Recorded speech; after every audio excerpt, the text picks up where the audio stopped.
Boynuna kara bağımda düşmen at oynadı araz boyunca. Kalbim kan ağlayır bu genç yaşımda. Gel boyuna kurban ay vatan oğlum. Kalbim kan ağlayır bu genç yaşımda. Gel boyuna kurban ay vatan oğlum. Şuşa yaylağını sis duman aldı. Kar bülbülünün gözleri doldu. Topkana meşesi saçını yordu. Gel boyuna kurban ay vatan oğlum. Şuşa yaylağını sis duman aldı. Kar bülbülünün gözleri doldu.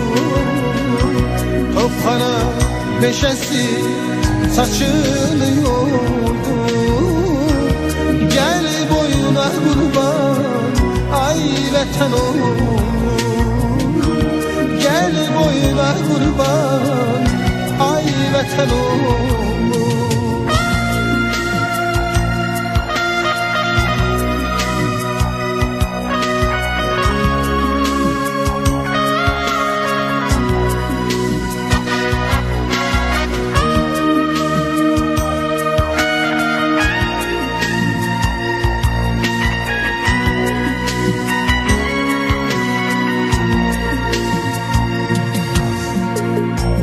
Devran başımıza neler didir.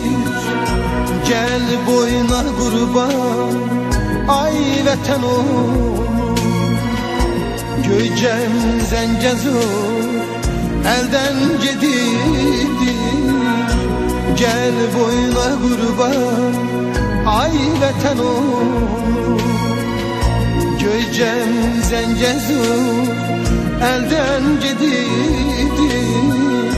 Gel boyuna kurban ay vatan oğlum. Şuşa yaylağını sis duman aldı.